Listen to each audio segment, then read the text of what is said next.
Welcome to this quick overview of local governments as part of the GCSE Citizenship, Politics and Participation paper. So the first thing we need to look at with local government is that political power in the UK is held generally centrally by government, and they make the big reserved powers.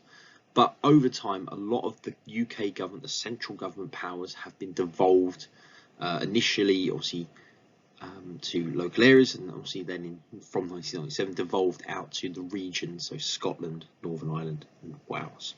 So the central government gives out a lot of its power, it gives a lot of its control over to smaller parts and smaller governments who are sometimes better positioned to make decisions for local areas. So central government maintains main control, but will give local councils, county councils, some power to make decisions.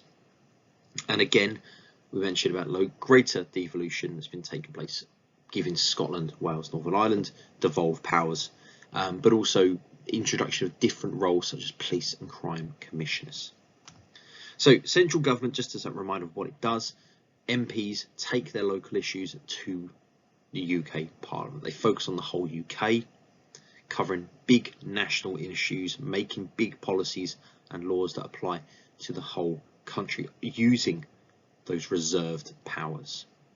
They deal with worldwide international relations, and they take on things like tax and VAT tax, corporation tax, are all managed, processed, and how they're spent is decided by central government. Local government, much smaller, so it might be a county council or a city or borough council making decisions, but often these relate more to things like transport, roadworks, problems, waste and collection of household waste and recycling. They deal with school places, allocations, parks, recreation areas, shops, and also they'll collect more localised tax like the council tax. The Police and Crime Commission that I mentioned is also part of the local government and local areas. They are elected locally, they're individuals who live in a local area, and they do not have to hold a police position to work for the police to be the Police and Crime Commissioner. Their main route into this, as they were introduced in 2011, is to replace police authorities and remove the kind of lack of regulation and over sort of balance of power that they were given. So it was about trying to improve the balance of power, give more regulation and sort of control over policing. And the first Police and Crime Commissioners came into power in 2012. They had to essentially lead a campaign, produce a crime and policing plan for their local area, outline the priorities, the ideas, how they would allocate funding, and they had to present this to people. They had to be elected and voted into their position. And again, their position is limited to the next election window, and if they've done a good job, they might be re-elected, or someone else may come in with a different plan, different strategy for the area. Now, when it comes to councils and authorities, obviously the county council is the big kind of form of council. So they deal with about 80% of all the issues, they cover 80% of the services, and that would be things like education, fire, libraries. They manage the area. So for me, Essex County Council is my local council, or county council, sorry. Local councils work within the county.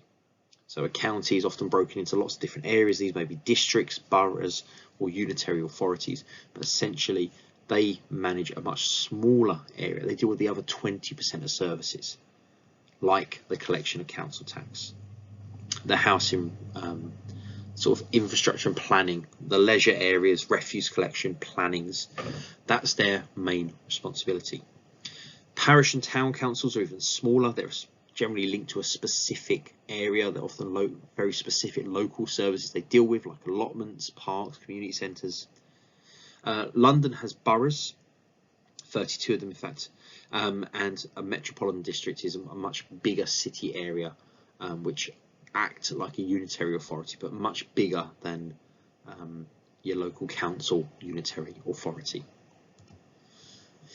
Election cycles for your local council or county council is slightly different to big general elections. So whereas a general election is generally every 5 years, local elections may happen more frequently. So they use different calendars, different approaches. It might be a whole council election every 4 years, or half the councillors are elected every 2 years, so again it's more frequent, or it could be by thirds, and every year there's an election replacing the councillors in government.